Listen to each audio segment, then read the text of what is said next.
के खुर्शीद का सामाने सफ़र ताज़ा करें। अस्सलाम वालेकुम, गुड मॉर्निंग एंड वेलकम करेंगे आपको अपने शो में जिसका नाम है सुबह से आइए। और जैसे कि नाम से ही जाहिर है कि हम आते हैं, आपकी कोशिश करते हैं, बल्कि ये कहना चाहिए कि आपकी सुबह को हम इन्फॉर्म्ड कर सके, थोड़ा सा आपको एंटरटेन कर सके और आपकी मुलाकात करवा सके कुछ उन लोगों से जिनसे आपको मिलना चाहिए या आप मिलना चाहते हैं। और इन सारी कोशिशों के साथ मेरा नाम है आयशा यूसुफ और मैं मुजम्मिल अली खान। और आपके लिए आज सुबह जो हमने लाइनअप तैयार किया और हमारी टीम, हमारे प्रोड्यूसर्स, हमारे रिसर्चर्स सब ने मिलकर जो चीज़ कोऑर्डिनेट की है वो आपको आपकी मुल्क के साथ एट पेस लेके आएगी। यूजुअली हमारा इन्वॉल्वमेंट इंटरनेशनल खबरों को भी लेके होता है शो के अंदर, लेकिन फिलहाल की घड़ी हम सिर्फ मिडल ईस्ट के अफेयर्स तक महदूद रखेंगे बिकॉज पाकिस्तान के अपने अंदर काफ़ी सारी एक्टिविटीज़ हैं जो चल रही हैं। एक अच्छी बात जिससे मैं एड्रेस करना चाहता हूँ वो ये है कि अगर आप फाइनेंशियली अपने आप को प्लान नहीं कर रहे, and I am addressing the high schoolers जो और यूनिवर्सिटी में एडमिशन लेने वाले और अपने ओ लेवल्स, ए लेवल्स और इंटर वाले जो बच्चे हैं, आप लोग अभी से अपने खर्चे प्लान करना शुरू कर दें बिकॉज ग्लोबल इकोनॉमी जिस तरफ जा रही है आप लोगों को पता होना चाहिए कितने पैसे कहाँ रखने हैं। सो फाइनेंशियल विजडम, ये जुल्म नहीं है, दिस इज मुझे लगता है कि जुल्म है कि हमने इंसानों के साथ किया ये है कि उनको बचपन में पूरा सही तरह से नहीं गुजारने देते और उनसे कहते हैं कि भाई अभी से सोचना शुरू कर दो फ्यूचर के अंदर पैसे कैसे कमाने हैं। तो वेरी इंपॉर्टेंट पॉइंट ये है जिसके ऊपर आगे जाकर हमने कुछ सेगमेंट्स भी करने हैं कि भाई अपने आप के साथ भी वक्त बहुत ज़्यादा गुजारना है। ये जो टेंशन है ना कि घर का बजट कैसे बनेगा, ये पेरेंट्स के ऊपर फॉर नाउ छोड़ दीजिए। और मैं बजट की इसलिए बात कर रही हूँ क्योंकि इस वक्त मुल्क का बजट भी तैयारी के आखिरी मराहिल के अंदर दाखिल हो चुका है। 10 जून को वफाकी बजट पेश किया जाएगा, वज़ारत ख़ज़ाना ने ऐलान कर दिया है। 9 जून को इक़्तिसादी सर्वे, इकोनॉमिक सर्वे पेश किया जाएगा जिसमें देखा जाएगा कि पूरा साल 2025-26 के दौरान जो है ना हमारी इकोनॉमी ने मैक्रो जो हमारे इंडिकेटर्स है उन्होंने किस तरह से परफॉर्म किया है, क्या महंगा होगा ये आपको बता देते हैं। ये भी देखा जाएगा जनाब हमारे इकोनॉमिक सर्वे के अंदर। सोलर सिस्टम की बात की जा रही है, वो महंगे हो सकते हैं। चिकन, मटन, बीफ, अंडे और खाने पीने की कई अशिया जो हैं वो महंगी हो सकती है। कंप्यूटर और लैपटॉप्स जेब पर भारी हो सकता है। किताबों की बात कर ले, कॉपियाँ जो हैं, स्कूल गोइंग बच्चे जो हैं या कॉलेज जाने वाले बच्चे जो हैं, स्टेशनरी की मसनूआत उनकी कीमतें भी बढ़ सकती हैं। इलेक्ट्रिक और हाइब्रिड गाड़ियों की कीमतें भी बढ़ने का इम्कान है। दूसरी तरफ अगर रियल स्टेट सेक्टर की बात करें तो वहाँ से ऐसा लग रहा है कि कुछ अच्छी खबरें आ सकती हैं। बिल्कुल, आपकी जो प्रॉपर्टीज़ की खरीदो फरोख्त है, जायदाद की खरीदो फरोख्त है, वो काफ़ी इम्पैक्ट हो गई थी कुछ अर्सा पहले पाकिस्तान के अंदर, जिसकी वजह से रियल एस्टेट सेक्टर ने काफ़ी बड़ा धचका एब्जॉर्ब किया था। जिस एब्जॉर्प्शन के अंदर हमारे छोटे रियल एस्टेट रियल्टर्स और बिजनेस होल्डर्स के जो छोटे साइज़ के थे वो तमाम तर मार्केट छोड़कर चले गए थे। सिर्फ बड़ी कंपनी सर्वाइव कर चुकी थी और उनकी भी सेल परचेज की पावर और सेल परचेज की पेस दोनों चीज़ें बहुत स्लो हो चुकी थी। तो the good and the bad, the dangerous and the not so dangerous and what to look for in the future, ये तमाम चीज़ें हम डिस्कस करेंगे। हमारे साथ doctor Hafeez Ahmad Pasha, economist and former federal finance minister मौजूद हैं। अस्सलाम वालेकुम sir, good morning, for taking your time out. कैसे हैं आप? वालेकुम सलाम, अल्लाह का फजल है। अल्हम्दुलिल्लाह, थैंक यू सो मच हमें ज्वाइन करने के लिए। डॉक्टर साहब, सबसे पहले थोड़ा ही वक्त बाकी रह गया है, आप बहुत अच्छी तरह इन मामलात को समझते हैं, थोड़ा सा ज़रा बताइएगा आपको आने वाले वक्त के अंदर या अगले साल के अंदर कौन कौन से चैलेंजेस हैं पाकिस्तान की इकॉनमी के लिए जो नज़र आ रहे हैं? देखिए, हालात जो हैं जो काफ़ी हद तक ख़राब हो चुके थे मिडल ईस्ट की जंग के आगाज़ के बाद पिछले कुछ महीनों से, तो बजट जो उसके ऊपर एक जिसे कहते हैं ना छतरी इन हालात की मौजूद है। तो कोशिश ये होनी चाहिए कि किसी न किसी तरीके से आहिस्ता आहिस्ता ये जो हमने बहुत बड़े झटके अनफॉर्चुनेटली इम्पोज किए हैं अवाम पर के तेल की कीमत तकरीबन 40% बढ़ा दी और उसके नतीजे में हर चीज़ की कीमत बढ़ गई बिकॉज ऑफ ट्रांसपोर्ट कॉस्ट्स। तो हायर ट्रांसपोर्ट कॉस्ट, उसके नतीजे में अफरात-ज़र की रफ्तार 2 गुना हो चुकी है, 5 से तकरीबन 11%। इन हालात को संभालने की कोशिश होनी चाहिए। तो इसलिए बजट में कम से कम 2-3 चीज़ें ज़रूरी हैं।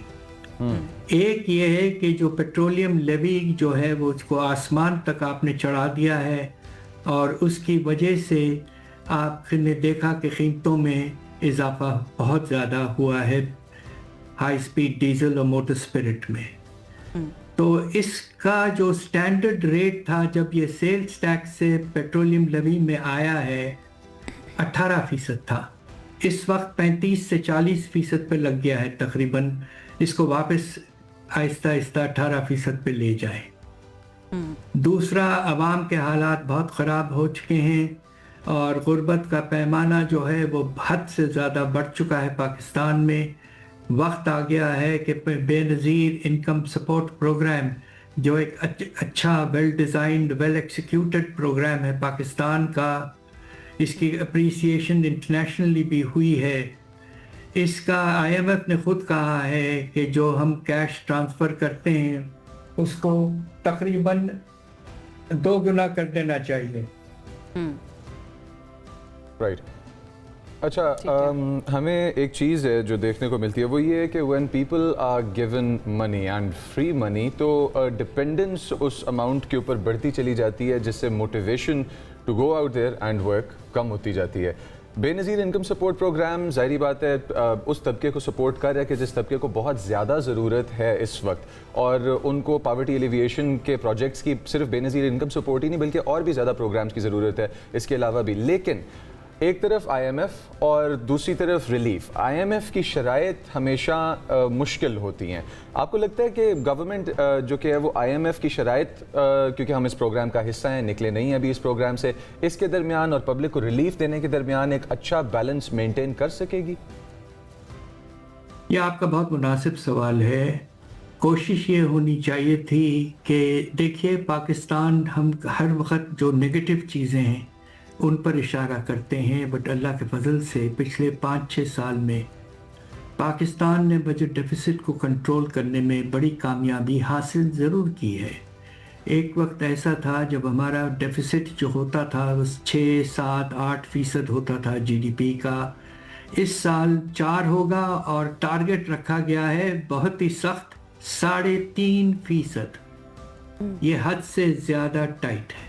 अब सांस लेना देना है इकोनॉमी को, और जिस तरह मैंने जिक्र किया है कि पेट्रोलियम लेवी कम करें और ट्रांसफर्स थोड़े से बढ़ाएं, और तीसरा अहम जो खर्चा है डेवलपमेंट एक्सपेंडिचर, जिसको हमने तकरीबन बहुत बुरी तरह से स्क्वीज कर दिया था, उसको बढ़ाएं ताकि ख़ास तौर पे वाटर रिसोर्सेज की एक्सपेंशन हो। इसलिए कि हिंदुस्तान जो है वो इंडस वाटर ट्रीटी को छोड़ के भागा है और नुकसान हमें पहुंचाने की पूरी कोशिश करेगा। तो ये प्रायोरिटीज़ होनी चाहिए। ठीक है। अच्छा डॉक्टर साहब, IMF की तरफ से एक और चीज़ जिस पर बहुत ज़ोर दिया जाता है और जो हम सब समझते हैं कि बहुत ज़रूरी भी है कि tax collection, tax revenue collection बहुत ज़्यादा बढ़नी चाहिए। FBR की तरफ से जो इम्प्लीमेंटेशंस की जाती हैं या जो पॉलिसीज़ बनाई जाती हैं गवर्नमेंट की तरफ से टैक्स कलेक्शन, क्या आपको लगता है कि वो ठीक हैं, और या फिर ये सिर्फ IMF के प्रेशर देने की वजह से इस तरह की पॉलिसीज़ बनाई जाती हैं जिसकी वजह से इनडायरेक्ट टैक्सेस जो हैं वो ज़्यादा हो गए हैं, और डायरेक्ट टैक्सेस जो है ना उसकी वजह से जो सैलरी पेशा, नौकरी पेशा लोग हैं ना वो बहुत ज़्यादा मुतासिर हो रहे हैं? जी, ये भी एक मुनासिब सवाल है। बात यह है कि आप हर वक्त हम FBR को बहुत क्रिटिसाइज़ करते हैं, बट अल्लाह का फजल है कि पाकिस्तान का टैक्स टू GDP रेशियो पिछले 2-3 साल में वाज़े तौर पर बढ़ा है और अब अल्लाह के फजल से तकरीबन 12% तक पहुंच गया है, जबकि बहुत साल ये 10% पे अटका पड़ा था। और ख़ास तौर पे 2024-25 में एक बहुत ही ज़बरदस्त परफॉर्मेंस FBR ने दिया था। 25% तकरीबन रेवेन्यूज़ में इजाफा और इनकम टैक्स रेवेन्यूज़ में ख़ास तौर पे इजाफा। इस साल ग्रोथ रेट कम बहुत है, और उसकी वजह तो आपको पता है कि इकॉनमी में ग्रोथ बहुत हद तक कम हो चुकी है। तो बात यह है कि हमारी कोशिश ये होनी चाहिए कि निज़ाम जो है, आपने बिल्कुल ठीक कहा, इस वक्त इनडायरेक्ट टैक्सेस का शेयर 60% हो चुका है। हमें कम से कम ये बैलेंस लाना चाहिए कि आने वाले सालों में 50-50 कम से कम हो, और आने वाले अगले सालों में फिर इनकम टैक्स का शेयर 50% से ज़्यादा होना मुनासिब होगा। इसको हासिल करने के लिए 2 चीज़ें करनी होंगी। टैक्स बेस बढ़ाना होगा, और 3 सेक्टर्स ऐसे हैं जिन पर टैक्स ना होने के बराबर हैं। बड़े बड़े सेक्टर्स हैं, तिजारती ट्रेडर्स का सेक्टर, दूसरा बिग प्रॉपर्टी ओनर्स का सेक्टर, और तीसरा ज़री आमदनी वालों का बड़े बड़े ज़मींदारों का इनकम जो तकरीबन नॉन टैक्स है। ये सारी चीज़ें वाज़ेह हैं। We all know the solutions, the time has come to implement them.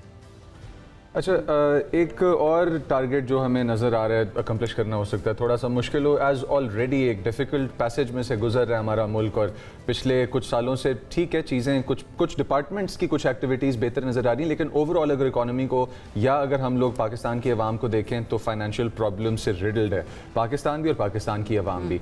अब ये जो नया 15,000 प्लस अरब का जो हदफ तय किया है, ये आपको कितना रियलिस्टिक लग रहा है? क्या ये हम अकम्प्लिश करेंगे या अवाम और प्रेशर के नीचे आती जाएगी और ज़िंदगी बहुत डिफ़िकल्ट होने वाली है? देखिए, इस पे मुनसर है कि इस साल FBR के रेवेन्यू कहाँ तक पहुँचता है।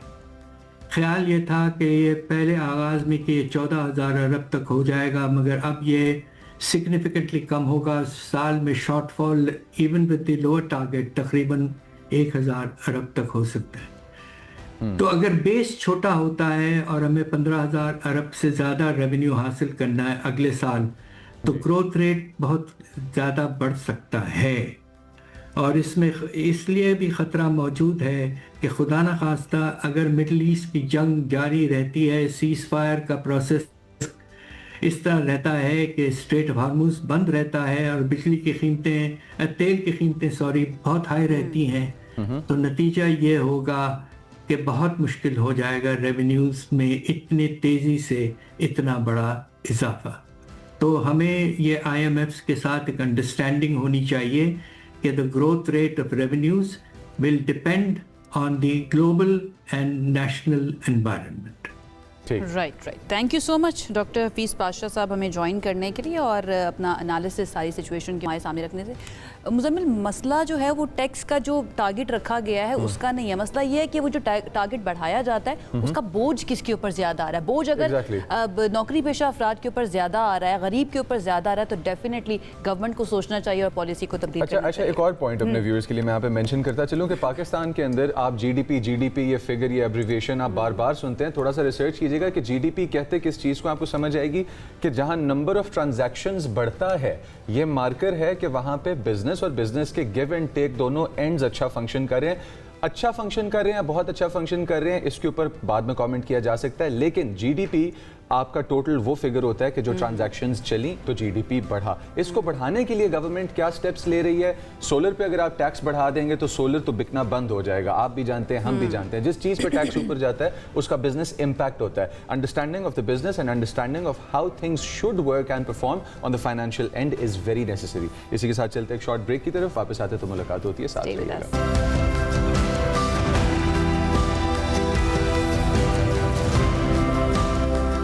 Welcome back once again. Gilgit Baltistan election होने में चंद ही रोज़ नहीं कहने चाहिए, अब घंटों पर बात आ चुकी है कि चंद घंटे बाकी रह गए हैं और आज आखिरी दिन है अपनी इंतखाबी मुहिम का। और इतवार को जो इंतखाबात होने वाले हैं उसके लिए पूरी तरह से ऐसा लग रहा है कि मैदान सज चुका है। नून लीग हो, पीपल्स पार्टी हो, PTI हो, आज़ाद उम्मीदवार हो, तमाम लोग और उनके उम्मीदवार और उनके सपोर्टर्स इस वक्त मसरूफ़ हैं अपनी इंतखाबी मुहिम के लिए। जितने भी वहाँ पर बड़े बड़े पॉलिटिशियंस, बड़े बड़े नाम गए हुए हैं, वो फोकस कर रहे हैं कि गिलगित बल्तिस्तान के चैलेंजेस क्या हैं, वहाँ के लोग क्या चाहते हैं, वहाँ की आइनी हैसियत के बारे में बहुत बात की जा रही है, उनके रिसोर्सेज के बारे में बात बहुत ज़्यादा की जा रही है।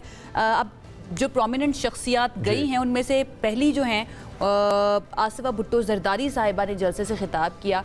उन्होंने क्या कहा वो सुन लेते हैं, उसके बाद और भी शख्सियात के स्टेटमेंट्स जो है ना वो आप तक पहुँचाएंगे। हम नफरत की सियासत पर यकीन नहीं रखते, हम लोगों को तकसीम नहीं करना चाहते, हम लोगों को जोड़ना चाहते हैं। पाकिस्तान पीपल्स पार्टी हमेशा अवाम की ताकत पर यकीन रखती है। बिलावल भुट्टो जरदारी हमारा चेयरमैन, वो सियासत को अवाम की अमानत समझते हैं। उनकी सियासत का मकसद सिर्फ हुकूमत हासिल करने नहीं, उनकी सियासत का मकसद अवाम की खिदमत करना। अच्छा, पाकिस्तान पीपल्स पार्टी लोगों को अलग नहीं करना चाहती, पाकिस्तान पीपल्स पार्टी लोगों को जोड़ना चाहती है। आसिफा भुट्टो ने ये बयान दिया, लेकिन अब दूसरी तरफ हम लोगों ने क्योंकि बैलेंस का दोनों साइड मेंटेन करना होता है, खुर्रम दस्तगीर साहब नून लीग के रहनुमा, अब वो क्या कह रहे हैं? वर्कर्स कन्वेंशन से खिताब कर रहे थे हुंजा, और उन्होंने एक बात कही, और वो बात ये कही कि क्या पीपल्स पार्टी का नाम नहीं लिया उन्होंने, ऐसा नहीं किया कि डायरेक्ट एरोज जो कि है वो दीवार है वो किसके बारे में बात कर रहे हैं लेकिन उन्होंने, बल्कि पहले उनके मुंह से सुन लेते हैं क्या कहा, फिर अगला आप सुनिए कि खुर्रम दस्तगीर साहब ने कहा क्या है। और मैं आपसे पूछता हूं कि अगले 5 साल हुंजा कैसा होना चाहिए? कराची जैसा होना चाहिए कि लाहौर जैसा होना चाहिए? सफाई होनी चाहिए कि गंदगी होनी चाहिए? तो सफाई लाहौर में है, कराची में नहीं है। अच्छा जी, ये डायरेक्ट नाम तो नहीं लिया अभी, जैसे कि आयशा और मैं हंस रहे थे कि डायरेक्ट नाम तो नहीं लिया, लेकिन कसर भी नहीं छोड़ी कि अगले 5 साल में हुंजा कैसा होना चाहिए, सफाई होनी चाहिए या नहीं होनी चाहिए। देखें, पाकिस्तान की तरक्की के लिए हम सब बात करें, काम करें, लेकिन जो सियासी गर्मी है ना, मैं कहता हूँ this is something which is a drama to be noticed. मुझे बहुत मज़ा आता है जब सियासतदान एक दूसरे के साथ डायरेक्ट हो जाते हैं। अच्छा, मुझे लगता है लेकिन एक एहतराम, इज्जत और एहतराम का दामन जो है हाँ, वो हाथ नाम से नहीं लिया नहीं छोड़ना उन्होंने नाम चाहिए, नहीं ये बड़ा लिया। इंपॉर्टेंट। लेकिन पिछले कुछ सालों में हमने देखा था इस पर सियासतदान जो है उनकी तरफ से शिकवे भी किए जा रहे थे। बैरिस्टर गौहर साहब जो हैं पाकिस्तान तहरीक इंसाफ के चेयरमैन, वो भी गए वहाँ पर और उन्होंने भी खिताब किया लोगों से। क्या कहना था उनको अपने सपोर्टर से, ज़रा सुनते हैं।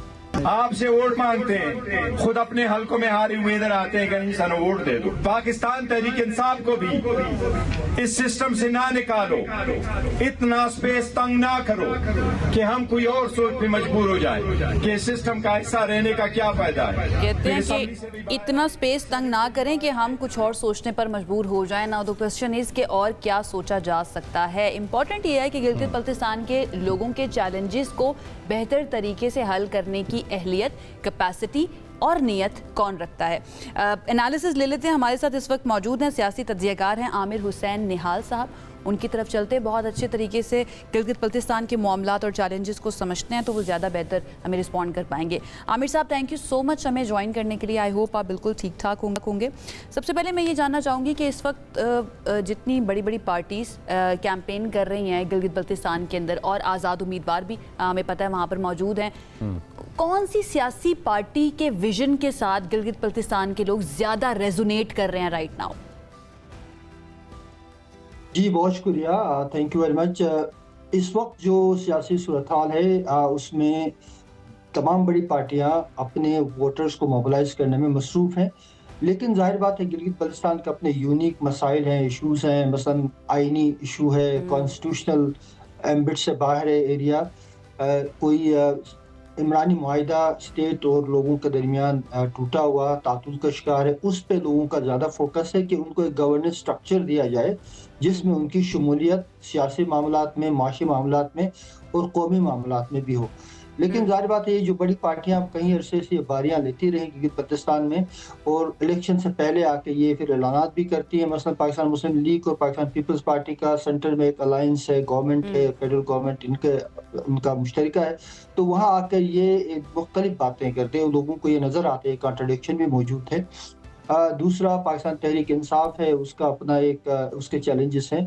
तो ये जो सियासी पार्टियां हैं इनको क्योंकि पूरे पिछले 5 सालों में यही पार्टियां पिछले बल्कि कहीं जो इलेक्शन के बारियां लगी उसमें यही पार्टियां आती रही हैं।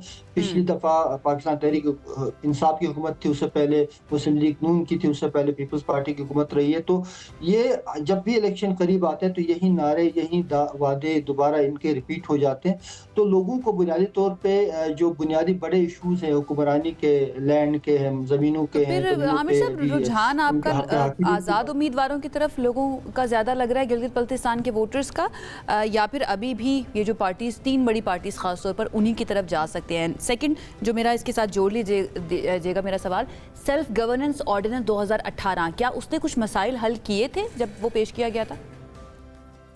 पहला आपका जो सवाल है, जो क्योंकि मुतबादिल सियासी पार्टियां मौजूद नहीं है तो लोग इन बड़ी पार्टियों में से अक्सर जो है अपना वोट इनमें से किसी को दे देते हैं। लेकिन जाहिर बात है ये एक सिचुएशन तो है जहां पर लोग प्रैग्मेटिक भी होते हैं, यानी अमली तौर पे देखते हैं कि जहां वफाक में जिस पार्टी की हुकूमत होगी उसकी तरफ ज़्यादा लोग माइल होते हैं, क्योंकि लोगों का यहाँ गिलगित बल्तिस्तान का अपने कोई ज़राए नहीं है तो फेडरल गवर्नमेंट के साथ ज़्यादा डिपेंडेंट है अपने तमाम फंड्स के लिए, डेवलपमेंट के काम के लिए। बाकी दूसरी बात है जो आप कह रहे हैं कि गिलगित बल्तिस्तान के 2018 का ऑर्डर है, उसने 2001 आया था 2009 में गिलगित बल्तिस्तान सेल्फ गवर्नेंस और एम्पावरमेंट ऑर्डर। उसमें गिलगित बल्तिस्तान की असेंबली को लेजिस्लेटिव असेंबली बनाया गया था जिसमें बहुत सारे सब्जेक्ट पर लेजिस्लेशन करने की उनको जो है वो एक तरह से उनके पास पावर थी, लेकिन 2018 में वो सारी पावर उठा ली गई है। अब जितने भी लेजिस्लेशन के पावर है वो प्राइम मिनिस्टर के बगैर नहीं हो सकता, और प्राइम मिनिस्टर जाहिर बात है गिलगित बल्तिस्तान का इंतखाब के जरिए आया हुआ नुमाइंदा नहीं होता, क्योंकि गिलगित बल्तिस्तान के नेशनल आमिर असेंबली साहब, एक लास्ट पॉइंट, आपकी गुफ्तगू बहुत गौर से सुनी मैंने, क्योंकि एक सवाल मेरे दिमाग में और पाकिस्तान के लोगों के दिमाग में भी है। पीटीआई की तरफ से जो बार बार शिकवा किया जा रहा है और फिर कई जगह पे बयान सामने आया कि वैसे तो बहुत पॉपुलर है पीटीआई ऑन ग्राउंड, अगर हम पॉलिटिकल स्ट्रेंथ की बात करें तो जो अवाम के दिलों में है वो पीटीआई की तरफ से ये कहा जा रहा है, लेकिन क्योंकि पीटीआई का शिकवा ये है कि हमें पार्टिसिपेट नहीं करने दिया जा रहा वहाँ पे, हमारे लीडर्स को जलसे नहीं करने दिए जा रहे वहाँ पे, तो हमारे लिए पॉलिटिकल शो ऑफ पावर जो है वो इस टाइम पे इम्पॉसिबल हुआ हुआ है। थोड़ी ज़रा ग्राउंड रियलिटी की तरफ आए, क्योंकि हमने बिलावल भुट्टो ज़रदारी साहब का भी देखा, अच्छा बड़ा जलसा था, हमने दूसरी पार्टीज़ का भी देखा, तो थोड़ा ज़रा मवाजना करें, बताएं कि इस बात में सदाकत कितनी है कि पीटीआई की पॉपुलैरिटी जो है वो ऑन ग्राउंड क्या वाकई इतनी डिफरेंट है? देखिए, पीटीआई को जिस तरह पूरे पाकिस्तान में एक पॉलिटिकल मार्जिनलाइजेशन का सामना है, वो गिलगित बल्तिस्तान में भी, लेकिन मसला पीटीआई का अपना भी है। उनकी जो लीडरशिप है, उनकी जो तंजीमी ढांचा है, वो खुद बिल्कुल टूटा फूटा हुआ है। गिलगित बल्तिस्तान में जो पिछली पीटीआई की हुकूमत थी, उनमें से एक फॉरवर्ड ब्लॉक बन गया, और वही लोग दोबारा नई हुकूमत में आ गए, उन्होंने पीटीआई को छोड़ दिया। अब पीटीआई के पास ग्राउंड पे ऐसे कैंडिडेट्स मौजूद नहीं है जो बेसिकली इस पूरे मोबिलाइजेशन में अपना किरदार अदा करे। हाँ, ये बात तो है कि हर दफ़ा होता है कि किसी न किसी सियासी पार्टी के साथ मार्जिनलाइजेशन होती है पाकिस्तान में, लेकिन पीटीआई का जो वर्कर है उसको एक डायनेमिक लीडरशिप भी नज़र नहीं आ रही, तो उसमें मायूसी भी मौजूद है। ठीक है, यानी कि उनको अपने तो चैलेंजेस हो सकते हैं वहाँ पर मौजूद, इसमें कोई शक नहीं है, लेकिन उनकी अपनी पार्टी के अंदर, अपने स्ट्रक्चर के अंदर भी चैलेंजेस मौजूद हैं। आमिर साहब, थैंक यू सो मच हमें ज्वाइन करने के लिए और एक नई पिक्चर हमारे सामने रखने के लिए गिलगित बल्तिस्तान की। खुर्रम दस्तगीर साहब ने जो बात की कि हुंजा के बारे में आप फैसला करें, जितने भी लोग इस वक्त मुझे सुन रहे हैं कि वो कराची जैसा साफ़ रखना चाहते हैं या फिर लाहौर जैसा साफ़ रखना चाहते हैं, तो Hunza already heavily clean city हम कह सकते हैं, डिस्ट्रिक्ट है वहाँ का, तो अल्लाह ना करे कि वो लाहौर या कराची की तरह साफ़ हो या गंदा हो, उसको वैसे ही रहना चाहिए। हाँ, पॉलिसीज को बेहतर करने की बात की जाए तो वो ज़्यादा बेहतर होगा।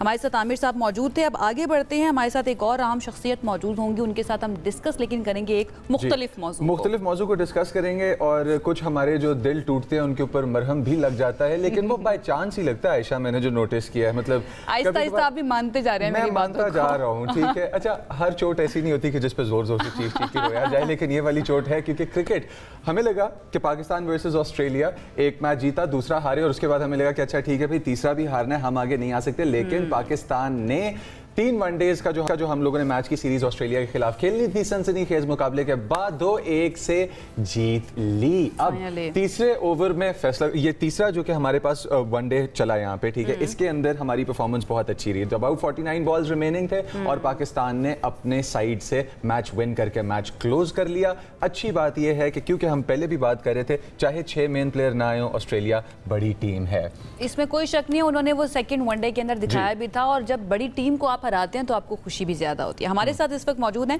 तौसीफ अहमद साहब, जो कि साबिक टेस्ट क्रिकेटर हैं। उनकी तरफ चलते हैं और उनसे जानते हैं कि वो क्या सोच रहे हैं, and is he happy with the performance, या फिर उनको लगता है कि बस पाकिस्तान ऐसे ही जीत गया तुक्के के अंदर। अस्सलाम वालेकुम तौसीफ साहब, कैसे हैं आप? जी वालेकुम सलाम। तौसीफ साहब, गुड मॉर्निंग। सुन ही लिया आपने मेरा सवाल जिसके साथ मैं आपके पास आई हूँ। पाकिस्तान ने वाकई में, आपको लगता है टेक्निकलिटीज के साथ अगर बात करें, अच्छा परफॉर्म किया या फिर लक था? नहीं, लक तो नहीं था, और ऑनेस्टली इसकी नीड थी हमें जीतने की, इसलिए कि देखें बहुत बुरे हालात थे, और हालात ये थे कि हम जहाँ भी हार डाल रहे थे, अभी हम बांग्लादेश से पूरी तरह हारे, और उससे पहले भी बांग्लादेश हमें पाकिस्तान में हरा के गई, तो हमारी इतनी अच्छी परफॉर्मेंसेज नहीं हो रही थी। और जाहिर है कि जब परफॉर्मेंसेज नहीं होती हैं तो सब हिल जाता है, और जो लोग भी होते हैं, खैर इस बोर्ड में तो नहीं इतना कुछ हो गया कि वो हिलने वाली चीज तो नजर नहीं आ रही, लेकिन बहरहाल जीत जरूरी थी। ये हम क्रेडिट देते हैं पाकिस्तान को कि डेफिनेटली जो है वो उन्होंने जबरदस्त खेला, और कल तो 150 के अंदर ही आउट कर दिया, और यही होना चाहिए था। एक्चुअल तो हमें ये 3-0 पे जाना चाहिए था। बहरहाल होती है क्रिकेट में, वो भी आए हैं और जाहिर उनकी टीम जो है वो अपनी बेस्ट टीम बना के वो लाए थे और ठीक है, इतनी बुरी परफॉर्मेंस नहीं, लेकिन हम ठीक है। जो फॉर्मेट खेल रहे हैं उसको हमें देखना पड़ेगा कि हम आगे जो हमारा एक बहुत बड़ा इवेंट जिसका हम बार बार जिक्र कर रहे हैं जो है वर्ल्ड कप, उसके लिए हमारी क्या तैयारियां हो रही हैं। तो तैयारी कैसे होती है? तैयारी ऐसे होती है कि ऑस्ट्रेलिया अपने प्लेयर लेके आया और नए प्लेयर उसमें लाए, उसने नए प्लेयर भी खिलाए। पहले मैच में आदम जिम्पा को नहीं उन्होंने खिलाया और भी जीतने की उसमें होंगे डेफिनेटली। हमने जो हमारे पास बेंच में बाहर बैठे थे लोग, उनको एक को भी हमने चांस नहीं दिया और मेरा ख्याल ये मेरा ख्याल है कि प्रिपरेशन वाला काम है नहीं और इसमें आई डोंट नो क्या वजूहत है। ठीक है। अच्छा तौसीफ साहब, एक और मामला भी है कि हमारे ओपनर्स जो हैं वो इसके अंदर इतना अच्छा परफॉर्म नहीं कर पाए हैं। अगर इन तीनों मैचेस के अंदर हम देखें, हमें बैटिंग की खामियां नज़र आई हैं। अब गाजी गौरी ने पहले और दूसरे मैच के अंदर कुछ अच्छा परफॉर्म किया था, फिर हम अगर तीसरे मैच में देखें तो वो कुछ खास नहीं कर पाए। बाबर का ऐसा लगता है कि फॉर्म वापस आ रही है, तो हम हेविली रिलाइड वैसे रहे हैं अपनी बॉलिंग के ऊपर ही। तो हमारी बैटिंग की खामियां जो हैं, आपको क्या लगता है कि कुछ प्लेयर्स की फॉर्म वापस आ रही है तो कुछ की वापस बिल्कुल भी नहीं आ रही या जाती जा रही है? इसके ऊपर किस तरह से काम करने की ज़रूरत है हमें? काम तो दुनिया काम कर रही है। बांग्लादेश ने कितना काम किया आपने देखा कि उन्होंने हर किसी की, देखिए ये इस वक्त ये दौर ऐसा है, सारे लोगों की कमजोरियां अच्छाइयां जो है वो टीमें अगर निकालना चाहें, दुनिया तो निकाल रही है, हम नहीं उसको देख पा रहे हैं और हम वो उस तरह नहीं कर रहे जिस तरह दूसरी टीमें कर रही हैं, यानी कि नए प्लेयरों को कुछ चांस। राइट अच्छा, एक जो पॉइंट यहाँ से क्लैरिटी का हमें मिलता है वो ये मिलता है कि हमने जिस जगह पे ऑस्ट्रेलिया को रोका है, हमें पता है क्या टीम जानी है क्या। I think there's some technical issue. अच्छा, एक one last point which I want clarity on, वो ये है कि हम लोगों ने जहाँ पे ऑस्ट्रेलिया को रोका, अब आप कह रहे हैं कि अगले वर्ल्ड कप की तैयारी थी ये वाला मैच ऑस्ट्रेलिया के लिए, ये सीरीज ऑस्ट्रेलिया अपने आप को तैयार कर रहा है, नए प्लेयर्स ला के टेस्ट कर रहा है और हम लोग जीत की खुशी मना रहे हैं। मतलब दो पार्ट्स हो गए, एक पार्ट ये कि हम लोगों का माइंड गलत जगह पे है, दूसरी पार्ट ये कि हम लोग जहाँ पे प्रैक्टिस करनी चाहिए वहाँ पे प्रैक्टिस नहीं कर रहे। आपको क्या लगता है कि ये मैनेजमेंट की गलती है, सिलेक्शन कमेटी की गलती है, या प्लानर्स जो बैठे हुए हैं हमारे, जो क्रिकेट प्लान कर रहे हैं हमारे फ्यूचर की, उनकी गलती है?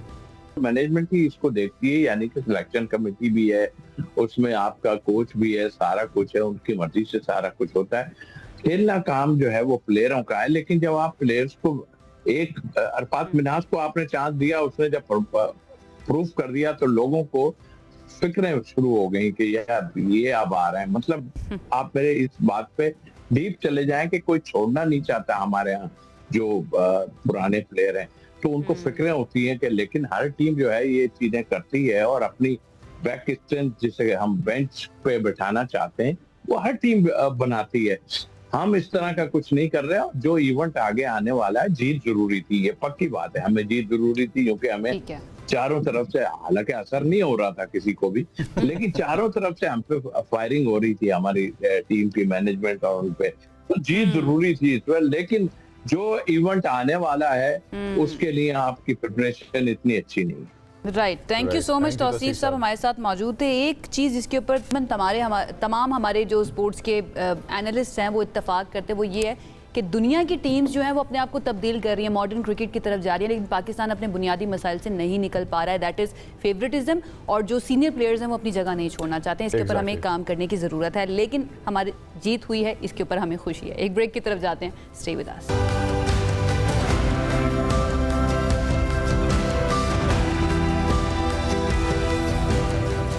PIA, great people to fly with, but is it? क्योंकि PIA से मुसाफिर एक मरतबा फिर से खफा हो गए हैं। हुआ यह है कि जद्दा से कराची की परवाज़ के दौरान होने वाली ताख़ीर और बदनज़मी की वजह से हुज्जाज कराम हो गए बहुत ज़्यादा परेशान, और रिसोर्सेज जो है ना हमारे, या सोर्सेज हमारे ये बता रहे हैं कि इंतज़ामिया ने एक मरतबा फिर से ख़राब तैयारा बग़ैर चेक किए हुज्जाज कराम को लेने के लिए जद्दा भेज दिया। अच्छा, कुछ रिपोर्ट्स के मुताबिक एक महीने से ये इशू था, चल रहा है, वो उसको दोबारा लेने भेज दिया। PK 860 नंबर है, बोइंग तैयारा है, और बोइंग हम सब जानते हैं कि ट्रैवल में शॉर्ट लॉन्ग दोनों ट्रैवल्स में इस्तेमाल होता है। एयर कंडीशनिंग सिस्टम फेल हो गया इसका। अब एयर कंडीशनिंग सिस्टम की वजह से 393 हुज्जाज कराम ऐसे थे जो जहाज़ के अंदर वहाँ पे थे उस वक्त, और ऑलरेडी 17 आवर्स का डिले था, जिसके बाद और 15 आवर्स का डिले हुआ, और फिर उसके बाद फ्लाइट जो है वो रवाना हो सकी। लेकिन सारी कंप्लेंट्स एक जगह पे, पाकिस्तान ने हर साल की तरह इस साल भी हज को कंफर्टेबल बनाने में बहुत एफर्ट किया था।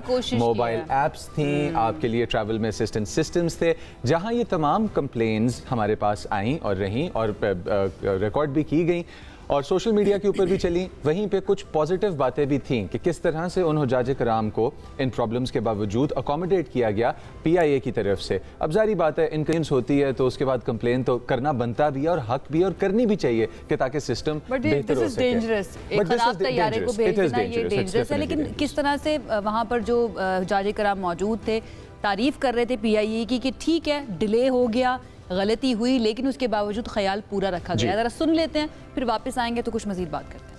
यह है कि परवाज़ PK 860 के मुसाफिर हैं। परवाज़ हमारी 10-12 घंटे लेट थी। जब हम सुबह एयरपोर्ट पहुँचे, यह है कि हमने हमारे साथ बहुत ताउन किया, हमें दोपहर का खाना भी दिया और हमसे कोऑपरेट भी बहुत किया, हमारे सवालों के जवाब भी दिया और हमें बहुत मुतमईन किया, और हम जद्दा एयरपोर्ट पर उनकी सर्विस से बहुत खुश हैं। अच्छा नज़र आया सब कुछ। जैसे ही हम पहुँचे यहाँ पर जद्दा एयरपोर्ट पे, तो यहाँ के जो जिम्मेदार लोग थे PIA से या हज मिशन से, उन्होंने वेलकम किया और जो है वो प्रॉपर जगह पे लेके बिठाया उन्होंने। उसके बाद फिर हमें थोड़ी देर के बाद खाना सर्व किया, खाना प्रॉपर था, प्रॉपर। अच्छा, ये बहुत अच्छी बात है, जहाँ पर तारीफ बनती है वहाँ पर करनी भी चाहिए। जैसे मुजम्मिल बात कर रहे थे कि ठीक है यहाँ पर लोगों को प्रॉब्लम का सामना करना पड़ा, जो जहाज़ था वो ठीक नहीं था, उसको ठीक होना चाहिए था। ये वाले इस शिकायत के साथ मैं तारीफ करना चाहूँगी कि मुसाफिरों का ख्याल रखा गया, जो हमने दिखाया भी है। इम्पॉर्टेंट ये है कि ये देखा जाए कि क्या PIA का विजन जब से शुरू हुआ यही रहा है, क्या शुरू में ऐसा ही होता था? नो, ऐसा था? ऐसा बिल्कुल भी नहीं था। एक वक्त था कि PIA तरबियत दिया करता था उन एयरलाइंस को, उन इंटरनेशनल एयरलाइंस को जो आज को ग्लोबल बिजनेसेस और आज नंबर 1 पे खड़े हैं। एमिरेट्स एक वक्त पे स्टूडेंट्स रह चुके हैं PIA के, और PIA लीडिंग फोर्स था कमर्शियल एयरलाइनर्स के अंदर, और हमारे पास all the way from in cabin crew to how passengers were treated on airports, हमारे पास ये पूरी लाइन इतनी खूबसूरत और इतनी ज़बरदस्त नज़्म ज़ब्त के साथ चलती थी कि हम लोगों के पास कंप्लेंट्स ना होने के बराबर हुआ करती थी। उस वक्त के बारे में दिल करता है कि कहा जाए कि दोज वर द डेज जब कह सकते हैं कि great people to fly with, क्योंकि उससे दूसरी एयरलाइंस जो आज नंबर 1 पोजीशन पर खड़ी हैं वो सीखा करती थी। व्हाट वेंट रॉन्ग, हम अक्सर ये बात कर रहे होते हैं कि PIA के साथ किया क्या गया है कि हमने इस नहज पर पहुंचा दिया कि हमें प्राइवेटाइज करना पड़ा। एंड प्राइवेटाइजेशन के अंदर भी बहुत से स्कैंडल सामने आए। अच्छा, अब मैं एक छोटी सी चीज़ जो है ना रिक्वेस्ट करना चाहता हूँ, बिकॉज हमारे पास काफ़ी ये हमारा शो भी देखा जाता है और चैनल की भी अपनी वेटेज है, लेकिन मैं एक चीज़ की रिक्वेस्ट करना चाहता हूँ कि जिस तरह से आपने इन कैबिन क्रू का यूनिफॉर्म तब मेंटेन किया हुआ था, it was beautiful, it was modern, it was stylish and it was good to look at. Please वो स्टाइल वापस लेके आए, हमें अच्छा लगता है वो स्टाइल। अच्छा, एक ब्रेक की तरफ हम जाते हैं, ब्रेक से वापस आएंगे तो बहुत ज़रूरी है कि PIA के जो तर्जुमान है या PIA का मौक़िफ़ भी सामने चाहिए कि भाई ऐसा हुआ क्यों था। लेकिन एक ब्रेक के बाद हम अब्दुल्ला खान साहब हमारे साथ मौजूद होंगे जो तर्जुमान PIA हैं। Stay with us.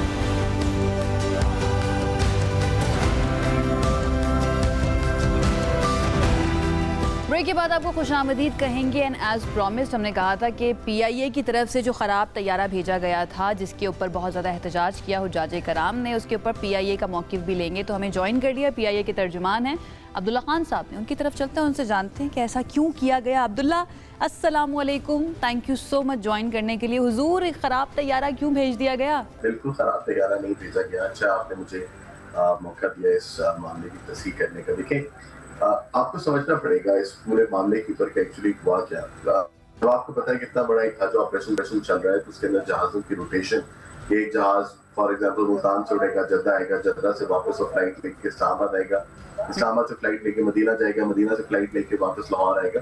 तो जहाज रोटेशन के अंदर लगे हुए होंगे। उन्हीं रोटेशन के अंदर एक जहाज ऑपरेशनल बुनियादों के ऊपर डिले था, 12 से 13 घंटे उसका डिले था, और वो ऑपरेशन डिले था जिसकी इंफॉर्मेशन, एडवांस इंफॉर्मेशन तमाम लोगों को दे दी गई।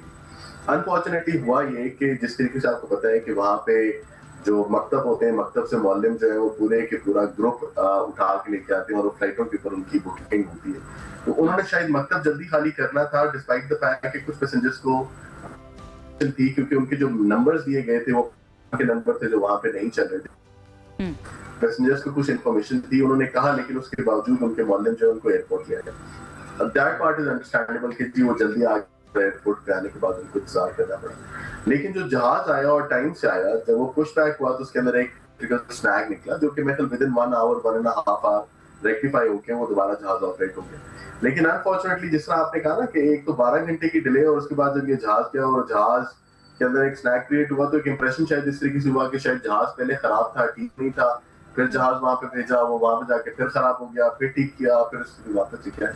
इस तरीके से बिल्कुल नहीं था, इतना वो कॉमेडी एयर कंडीशनिंग सिस्टम के ख़राब होने की जो बात की जा रही है अब्दुल्ला, उसके बारे में आप का क्या मौक़िफ़ है? क्या वो वाकई में ख़राब था, इतने घंटे तक ख़राब रहा, और हमारे तक ये भी इंफॉर्मेशन पहुंची कि 1 महीने से उस तैयारे को चेक ही नहीं किया गया था, उसके अंदर जो भी माल फंक्शंस हुए होंगे उनको नहीं चेक किया गया था? इसके बारे में आपकी राय? मैं आपकी वसातत से थोड़ी सी टेक्निकल इंफॉर्मेशन इस पर मैं देना चाहता हूँ। देखिए, जब जहाज ग्राउंड के ऊपर खड़ा होता है, जब उसके साथ जेटी कनेक्टेड होती है, वो जो ब्रिज जिसके जरिए से पैसेंजर जहाज के अंदर आते हैं, उस टाइम पे जहाज को ग्राउंड पावर यूनिट, जो पावर है जहाज का, जिससे जहाज के एयर कंडीशनिंग सिस्टम, जहाज की लाइटें चलती हैं, वो जमीन से जहाज को प्रोवाइड की जाती है। वंस जब जेटी डिस्कनेक्ट हो जाती है और ग्राउंड पावर यूनिट निकाल लेते हैं, तो उस टाइम पे जहाज अपना इंजन ऑन करता है और वो पावर इंजन के थ्रू जहाज के अंदर जाती है। ठीक है, ये जहाज आपको पता है कि ये पुश बैक हुआ, और पुश बैक होने ये रनवे की तरफ जा रहा था, तो उस टाइम पे स्नैग आया और वो स्नैग की वजह से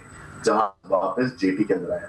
जब वो जेटी के ऊपर आके लगा तो उसकी ग्राउंड पावर इसलिए कनेक्ट नहीं हुई बिकॉज उनका ख्याल ये था कि ये विद इन फ्यू मिनट्स ये मामला क्लियर हो जाएगा, और इसीलिए हुआ ये कि जी वो जितनी देर में उन इंजीनियर ने जहाज ठीक किया तो ग्राउंड पावर यूनिट उसके साथ अटैच नहीं थी। थोड़ा सा लंबा होना शुरू हुआ तो उस टाइम पे फिर ground power unit airport authority से कह के लगवाएगी, और चूंकि पैसेंजर उस टाइम पे जहाज के अंदर बैठे हुए थे, उन्होंने कहा जी सफोकेशन हो रही है, तो जहाज के दरवाजे खोल दिए ताकि थोड़ी सी वेंटिलेशन जिस टाइम पे ये हो तब तक क्लियर हो जाए। देखिए, आपको समझना पड़ेगा कि जद्दा में एक हीट वेव भी है, और उस टाइम पे भी 40-45 डिग्री सेंटीग्रेड, इवन रात को भी जिस टाइम पे जहाज पुशबैक हो रहा था 8-8:30 बजे के करीब, उस टाइम पे एक टेम्परेचर था। तो ये पूरा मामला हुआ। लेकिन मैं एक बात यहाँ पे क्लियर करना चाहता हूँ कि मामला विद इन, मतलब जो भी हुजाज वहाँ पे बैठे थे उस बात को सर्टिफाई करेंगे या वेरीफाई करेंगे कि विद इन 1 आवर 1.5 आवर ये मामला ठीक होके और जहाज पुशबैक होके टेक ऑफ भी कर गया। जी राइट, तो कितनी चीज़ें हैं जो इसके अंदर हमें सीखने को मिली हैं कि फर्स्टली थैंक यू, आपने डिटेल बताई कि किस तरह से एयर कंडीशनिंग ख़राब नहीं थी, पावर के कनेक्शन के अंदर डिले आया हुआ था जिस वजह से ये सब कुछ होना पड़ा और देखना पड़ा। जारी बात है हीट वेव भी है, हुज्जाज कराम को प्रॉब्लम भी हुआ, but then again thank you so much कि आपने हमें ज्वाइन किया, क्लैरिफिकेशन भी प्रोवाइड की। अच्छा, आपको लगता है इस तरह की जो न्यूज़ है जब हम रेक्टिफाई करते हैं बैठ के और एक पॉजिटिव एनवायरनमेंट में रेक्टिफाई करते हैं, तो ना सिर्फ हम लोग अपने मुल्क का एक बेहतर इमेज लेके आ रहे हैं, but at the same time गलत न्यूज़ को करेक्ट भी करके डेफिनेटली, और इसीलिए मौका दिया जाता है ना कि दोनों फरीक जहाँ से खबर आ रही है और जिनके बारे में आ रही है, दोनों का मौक़िफ़ लिया जाए, और हमने पूरी कोशिश की है। एक चीज़ मैं कहना चाहती थी, लेकिन अब्दुल्ला अब हमारे साथ मौजूद नहीं है, कि कॉम्पनसेट कर दिया जाए अगर जो मुसाफिर और जाजे कराम नाराज़ है, क्योंकि ये डिफरेंट एयरलाइंस की तरफ से किया जाता है कि अगर डिले हो जाए, फ्लाइट किसी वजह से कोई प्रॉब्लम हो जाए, तो फिर उनको कॉम्पनसेट किया जाता है। इसी के साथ वक्त हुआ जाता है एक छोटी सी ब्रेक का, साथ रहिएगा। वेलकम बैक जी। आलमी यौम माहौलियात के मौके पर दुनिया भर में माहौलियाती तहफ़्फ़ुज़ और मौसमियाती तब्दीली के असरात से निमटने के लिए इज्तिमाई इक़दामात पर गौर किया जा रहा है, जोर भी दिया जा रहा है। ताहम अगर हम माहौलियात की बात करें तो हम लोग अपनी मरीन और biodiversity inside the marine environment हम नहीं स्किप कर सकते। क्यों? क्योंकि समंदर का न सिर्फ टेम्परेचर रेगुलेशन के अंदर, बल्कि आपके मुल्क जिसके साहिल बहुत बड़े बड़े और डीप सी पोर्ट्स मौजूद हैं, आपके इकोनॉमिक इम्पैक्ट भी समंदर का आपकी ज़िंदगियों पर है। अब हम लोगों ने इस सेगमेंट में डिस्कस क्या करना है। हम लोगों ने प्लास्टिक वेस्ट किस तरह से हमारी मरीन बायोडाइवर्सिटी को ख़राब करता है, हमारी मरीन इकोलॉजी को ख़राब करता है, तेल का इखराज, सनती फजला और कई ऐसी चीज़ें हैं कि जो इस प्रॉब्लम को एक्सेलरेट कर देती हैं, जिसके अंदर एट द फोर फ्रंट मौसमियाती तब्दीली भी है। इसके ऊपर पाकिस्तान क्या स्टेप्स ले रहा है, पाकिस्तान के लिए उसकी कोस्ट लाइन कितनी इंपॉर्टेंट है इकोनॉमिकली भी और वैसे इकोलॉजिकली भी। इस तमाम इशू को डिस्कस करने के लिए आज हमारे साथ एक एक्सपर्ट मौजूद है। एक्सपर्ट भी मौजूद है और हम क्यों चूज़ कर रहे हैं, क्योंकि आज वर्ल्ड एनवायरनमेंट डे भी मनाया जा रहा है। तो डेफिनेटली जहाँ पर हमें सबसे ज़्यादा काम करने की ज़रूरत है उसको हमने डिस्कस करना मुनासिब समझा। हमारे साथ इस वक्त मौजूद हैं माहिर माहौलियात हैं डॉक्टर फसीहा सफ्दर साहिबा। उनकी तरफ चलते हैं और जानते हैं कि आज वर्ल्ड एनवायरनमेंट डे के मौके पर, जिसकी थीम ये है कि inspired by nature for climate and for our future, Pakistan में क्या किया जा रहा है एंड ओवरऑल ग्लोबली हम कहाँ पर स्टैंड करते हैं। अस्सलाम वालेकुम डॉक्टर साहिबा, कैसी हैं आप? अस्सलाम वालेकुम, ठीक ठाक, आप कैसे हैं? बिल्कुल ठीक ठाक। डॉक्टर फसीहा प्लीज़ हमें ज़रा बताइए आज के दिन के मौके पर कि पाकिस्तान के अंदर ऑल्दो हम बहुत ही वल्नरेबल कंट्री हैं, क्लाइमेट चेंज और ग्लोबल वार्मिंग की जब बात आती है और हमारा इतना ज़्यादा इसके अंदर कंट्रीब्यूशन भी नहीं है करने के अंदर, लेकिन जो इक़दामात किए जा रहे हैं इससे निपटने के लिए, इसको टैकल करने के लिए, क्या वो काफ़ी हैं? जी थैंक यू। मैं थोड़ा सा इसके बैकग्राउंड से स्टार्ट करूंगी। वर्ल्ड इन्वायरमेंट डे जो है इट स्टार्टेड इन 1972। पहली दफ़ा एक कॉन्फ्रेंस हुई थी स्टॉकहोम में, जिसमें पहली दफ़ा ये सोचा गया था कि हम तरक्की तो कर रहे हैं माशी तौर पर, पूरी दुनिया में एक बूम आया हुआ था उस वक्त इंडस्ट्रीज़ का, लेकिन हमारे पास एक limited amount of natural resources हैं। हम अपने दरख्त काट रहे हैं, हम अपने मादनियात को इस्तेमाल कर रहे हैं, ज़मीन में से ऑयल और गैस को इस्तेमाल कर रहे हैं, तो हम बहुत ज़्यादा साथ साथ अपने माहौल को भी ख़राब कर रहे हैं। पहली दफ़ा ये रियलाइजेशन 1972 में आई थी, हालांकि उस वक्त इतना क्लाइमेट चेंज वाला इशू इतना ज़्यादा ज़ोर भी नहीं पकड़ा हुआ था उसने। सो आफ्टर दैट 1973 से लेकर अब तक हर साल, अब 50 साल से ज़्यादा हो चुके हैं, वर्ल्ड इन्वायरमेंट डे 5 जून को मनाया जाता है। हर दफ़ा की थीम एक डिफरेंट थीम होती है। सवाल कर लूँ मैं यहीं जी पे? बिल्कुल। 50 साल तो हो गए हैं, लेकिन 50 साल के अंदर हमने चीज़ों को ख़राब ही किया है। बिल्कुल बिल्कुल। इसका आपको लगता है कि एक डे को मुख्तस कर देना, 365 दिन होते हैं, हम इस दुनिया के ऊपर, इस ज़मीन के ऊपर ही रहते हैं, माहौल का हिस्सा हैं हम, उसके लिए हमने एक दिन मुख्तस करके ना अपनी जिम्मेदारियों से बरी ज़िम्मा हो गए हैं। बिल्कुल बिल्कुल, इसके ऊपर कुछ डेलिब्रेट करें। बिल्कुल, ये दिन आप बिल्कुल ठीक कह रही हैं। ये दिन एक रिमाइंडर के तौर पे मनाया जाता है कि हम भूल ना जाएं कि हमारी रिस्पॉन्सिबिलिटीज़ क्या हैं, हमारी नेचर की तरफ, हमारे माहौल की तरफ, क्योंकि हम सर्वाइव ही नेचर और माहौल से कर रहे हैं। इस दफ़ा का जो टॉपिक है दैट इज़ वेरी इंपॉर्टेंट। हर दफ़ा डिफरेंट थीम्स होते हैं। इस दफ़ा है, जैसे आपने बताया, inspired by nature for our climate for our future, कि हम अपने नेचर को देखेंगे और उसमें से सलूशंस निकालेंगे हमारे माहौलियाती प्रॉब्लम्स की। जैसे कि आपने ये भी जिक्र किया कि अब क्लाइमेट चेंज का बहुत ज़ोर है, माहौलियाती तब्दीली आ रही है, हम देख रहे हैं कि बारिशों का स्केड्यूल सारा तब्दील हो रहा है। मई से ही हम लोग हीट वेव्स देखना शुरू कर रहे हैं, उसके अलावा बिल्कुल वेदर पैटर्न्स चेंज हो रहे हैं। तो हमने इस दफ़ा का एहसास, इस दफ़ा का डे ये एहसास दिलाता है कि हम अपने बेसिस पे वापस आएँ, नेचुरल सॉल्यूशंस की तरफ वापस आएँ। उसके 2-3 फ़ायदे हैं। एक तो हम माहौल को प्रिजर्व करने में अपना रोल प्ले कर रहे होंगे, प्लस एक फीडबैक मैकेनिज्म होता है कि हम माहौल को प्रिजर्व कर रहे हैं तो माहौल हमें रिटर्न करेगा। जैसे कि आपने दरख्त लगाए, दरख्त काटना एक बहुत बड़ा एक साइकिल स्टार्ट कर देते हैं। हम दरख्त काटते हैं, दरख्त हमें ऑक्सीजन देते हैं और कार्बन डाइऑक्साइड को कैप्चर करते हैं, प्लस वो हमारे वेदर्स को रेगुलेट करते हैं। इसी तरह मैं बाद में ओशंस की तरफ भी आऊँगी। तो हमने दरख्त लगाने शुरू कर दिया और उनको प्रिजर्व करना शुरू कर दिया, तो नेचर हमें फीडबैक एक देगा, they will return us the benefits जो हम लोग जिनका ख्याल नहीं कर रहे थे। हमें ठंडी हवाएं मिलेंगी, हमें साफ ऑक्सीजन मिलेगी, शेड मिलेगा, अर्बन हीट आइलैंड वाले इफेक्ट से कूलिंग मिलेगी। सो हम लोगों ने नेचर की तरफ वापस जाना है और हमारे जिस एक मुसीबत में, क्लाइमेट चेंज की मुसीबत में फंसे हुए हैं, उनका सोल्यूशन हमें नेचर की तरफ से ही निकालना है, नेचर की तरफ से ही निकालना होगा। डॉक्टर साहबा, आपने एक इतना इम्पोर्टेंट मैसेज इस टाइम पे सादे अल्फाज में दिया है कि हम लोग अगर इस डायरेक्शन में नहीं देखेंगे तो ख़त्म होता चला जाएगा सिस्टम जो हमारी लाइफ्स को सपोर्ट कर सक रहा है। टेक्नोलॉजिकल बूम का ज़माना है, एआई डाटा सेंटर्स बन रहे हैं, computing power overall the world वो काफ़ी ज़्यादा तेज़ी से बढ़ रही है, लेकिन फिर एनवायरमेंटल डैमेज जो चल रहा है उसकी वजह से वो अपनी जगह, millions of gallons of water, और एक दफ़ा जब वो कूलिंग सिस्टम्स में से होकर निकलता है तो उसके अंदर इतने हैवी मेटल्स हो चुके होते हैं तब तक कि वो किसी काबिल नहीं रहता इस्तेमाल के, और जिस ज़मीन पे वो गिरता है वो ज़मीन किसी काबिल नहीं रहती।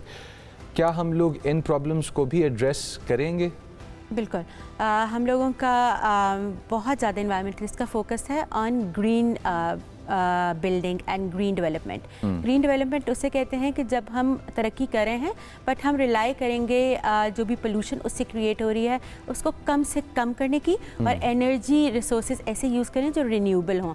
तो data centres are an emerging climate problem, उनके लिए भी ग्रीन डेवलपमेंट और ग्रीन ग्रोथ की तरफ हम जा रहे हैं।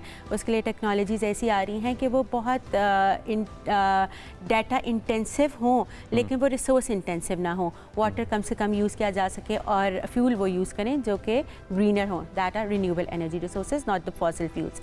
सो दीज आर इमर्जिंग इशूज़ और इनको इमर्जिंग टेक्नोलॉजी से ही टैकल किया जा रहा है। एट द अदर फ्रंट, जैसे कि आपने ये भी कहा कि पूरी दुनिया में एक ये पिछले 50 सालों में बद से बदतर होता गया ये problem, that becomes an international issue. एक तो दो डायमेंशन से देखा जा सकता है, एक होता है कि आप नेशनल लेवल पे क्या काम कर रहे हैं और एक इंटरनेशनल डिप्लोमेसी, क्लाइमेट डिप्लोमेसी किस तरह चल रही है। Internationally the countries of the world have agreed to Paris agreement, that is they are going to limit their greenhouse gas production to such an extent कि वो हमारा 2100 तक, सदी के आखिर तक temperature of earth 1.5 degree Celsius से ऊपर ना जा सके, हम लिमिट कर दें उसको। उसके लिए तरक्की याफ्ता कंट्रीज़ की रिस्पॉन्सिबिलिटीज़ डिफरेंट हैं और पाकिस्तान जैसे मुल्क जिनका ग्रीन हाउस गैस एमिशंस का इतना ज़्यादा रोल नहीं है, उनकी रिस्पॉन्सिबिलिटीज़ डिफरेंट हैं। That are known as differentiated responsibility but joint responsibility as well. मकसद एक ही है, रिस्पॉन्सिबिलिटी सबकी है लेकिन हर एक ने अपना अपना अलग रोल प्ले करना है। उसमें डेवलप्ड कंट्रीज़ का बहुत बड़ा रोल है कि जब उन्होंने तरक्की की थी तो उन्होंने कोल और गैस को यूज़ करके इंडस्ट्रियल बूम पे वो गए थे, जिसकी वजह से ग्रीन हाउस गैसेस ज़मीन पे हवा में आई थी और वो अब तक लिंगर ऑन कर रही हैं। जैसे कि कार्बन डाइऑक्साइड की जो एक दफ़ा रिलीज़ होगी एटमॉस्फेयर में उसकी life span is around 100 years. So जो पहले 100 साल पहले कार्बन डाइऑक्साइड रिलीज़ हुई थी वो अभी तक ग्लोबल वार्मिंग कॉज कर रही है। तो तरक्की याफ्ता ममालिक का भी ये रोल है कि उनके पास तो पैसे भी हैं, तरक्की भी कर लिया है, उनके पास तो ग्रीन टेक्नोलॉजीज़ भी हैं, तो उन्होंने अब गरीब ममालिक की सपोर्ट करनी है so that they can go on the trajectory of development. ये ना हो कि हमारी तरक्की रुक जाए और हम ऑयल और गैस को बचाते रह जाएं और हमारी तरक्की ना हो सके। अच्छा, at the same time this is the responsibility. At the same time हमारे पास कार्बन मार्केट भी आ जाती है जो अब नया आना शुरू हो गया, उसको भी मैं कहती हूँ कि हमने क्लाइमेट को भी एक कमोडिटी बना दिया। बहरहाल दैट इज अनदर मैटर जिसको कभी और डिस्कस करेंगे। आप बिलोंग करते हैं national institute of maritime affairs से, तो let's talk about our part of the ocean और हम उसके लिए क्या कर रहे हैं या क्या किया जा सकता है। तो प्लीज़ चले, जब आप नेचुरल सोल्यूशंस की बात करती हैं तो उसके अंदर कौन कौन से सोल्यूशंस आ जाते हैं हमारी मैरीटाइम सिक्योरिटी के लिए कह लीजिए या फिर उसको साफ करने के लिए कह लीजिए? बिल्कुल बिल्कुल, आप बिल्कुल ठीक कह रही हैं। हम लोग अभी इस्लामाबाद में बैठे हुए हैं, हमारा फोकस जो है वो ज़मीनी रिसोर्सेज की तरफ ज़्यादा है। हम एग्रीकल्चर और फिर सनतों पे ज़्यादा ध्यान देते हैं। हम ये भूल चुके थे कि हमारे पास कुदरत का एक और बहुत बड़ा तोहफ़ा है जो कि है हमारी साहिली पट्टी और फिर साहिली पानी। वहाँ पे साहिली पट्टी के ऊपर हम लोगों का एक 1001 किलोमीटर की साहिली पट्टी है जिसके ऊपर हमारे पास बहुत ज़्यादा कुदरती वसाइल हैं। नेचुरल रिसोर्सेज के अंदर वहाँ पे आपको ग्रीनरी मिलेगी, मैंग्रोव्स, वेटलैंड्स मिलेंगे। वो ऐसा एरिया होता है जो समंदर और ज़मीन के दरमियान में होता है और वहाँ पे थोड़े थोड़े प्लांट्स और बुशेस ग्रो करी होती हैं, लेकिन वहाँ वो जंगली हयात का एक बहुत बड़ा मस्कन होता है। वहाँ पे वो शेल्टर लेते हैं। उसके अंदर माइग्रेटरी बर्ड्स भी होते हैं, फिश होते हैं, टर्टल्स होते हैं, बहुत से डिफरेंट किस्म के रेप्टाइल्स होते हैं। बिल्कुल, और वो हमारे पास एक पूरी इंडस डेल्टा की रेंज मौजूद है जिसके ऊपर बहुत ज़्यादा बायोडाइवर्सिटी मौजूद है। और अगर हम सिर्फ समंदरों की बात करें कि वो कितने इंपॉर्टेंट होते हैं, समंदर जो है वो हम कहते हैं ना कि दरख्त हमें साफ़ हवा देते हैं, लेकिन वो इस पूरी ज़मीन का 50% of oxygen that comes from oceans. और वो ओशंस के अंदर, अब मैंने समंदर में ये बात तो बताया कि दरख्त लगे हुए होते हैं, लेकिन कुछ ऐसे फाइटोप्लैंक्टन इतने माइक्रोस्कोपिक ऑर्गेनिजम्स और प्लांट्स होते हैं जो हमें आंखों से नज़र नहीं आते, लेकिन वो 50% ऑफ द ऑक्सीजन जनरेट कर रहे हैं हमारे लिए। वो ऐसी चीज़ों को भी हमने बचा के रखना है जो हमें नज़र आ रही हैं और उन ऑर्गेनिजम्स को भी बचा के रखना है जो हमें नज़र नहीं आ रहे। और उनको बचाने का तरीका यह है कि हम समंदर में पोल्यूशन ना करें। हम ज़मीन पर इस्लामाबाद में बैठ के अगर कोई चीज़ रैपर फेंक देंगे प्लास्टिक का, तो वो टूटता टूटता टूटता और दरियाओं से होता होता आखिर में जाके समंदर में ही गिरेगा। और वो जब तक समंदर में गिरेगा और अगर वो टूट भी जाएगा, पहले तो प्लास्टिक जो है वो बायोडिग्रेडेबल नहीं है, डिकम्पोज नहीं होगा, लेकिन वो टूट टूट टूट टूट के माइक्रो ऑर्गेनिजम्स बिल्कुल माइक्रो लेवल पे पहुंच के माइक्रो प्लास्टिक बन जाएगा, विच द फिश इंजेस्ट, वो खाती हैं और वो वापस आके हमारे ही फूड चेन में वापस ऐड हो जाता है। माइक्रो ऑर्गेनिजम्स जो छोटे छोटे माइक्रो ऑर्गेनिजम्स हैं वो किल भी हो जाते हैं। Chemical fertilisers, plastic, nano plastics, micro plastics, इन सब पोल्यूशन की अच्छा, वजह से। टेक अवे जो है ना इस सेगमेंट का, हम ये कह सकते हैं, ये हो सकता है कि अगर हम यहाँ पर बैठकर भी अपना वेस्ट जो है ना अगर फेंक दें ज़मीन पर, कोई प्लास्टिक फेंक दें, तो वो अल्टीमेटली पहुंच जाएगा उन समंदर तक, दरियाओं और नदियों से होता हुआ, और वो हमारे लिए ही नुकसानदेह है क्योंकि वो माइक्रो प्लास्टिक मछलियां खाएंगी, मछलियों को हम अपनी खुराक बना लेते हैं या जानवर खुराक बना लेते हैं और जानवर हमारी खुराक बन जाते हैं, माइक्रो प्लास्टिक्स हम तक। यस, तो भाई आप अपना नुकसान जो है ना वो खुद ही कर रहे हैं, तो बड़ा ज़रूरी है कि खुद अपनी रिस्पॉन्सिबिलिटी को निभाएं और ये जो वेस्ट है ना इसको उस जगह पर पहुँचाएँ जहाँ के लिए जगह बनाई हुई हैं, वेस्ट एरियाज़ बने हुए हैं। Thank you so much doctor साहिबा हमें ज्वाइन करने के लिए और इतने कम वक्त के अंदर इतने अच्छे से डेलिब्रेट करने के लिए और आर्टिकुलेटली बताने के लिए। Thank you so much. Viewers, इसी तरह के सेगमेंट्स आप तक लाते रहेंगे। आयशा यूसुफ और मुज़म्मिल अली खान के पास अनफॉर्चुनेटली रोज़ की तरह इस दफ़ा फिर वक्त हो चुका है ख़त्म। सेम टाइम सेम चैनल, दोबारा होगी मुलाकात। फ़िलहाल अल्लाह हाफ़िज़।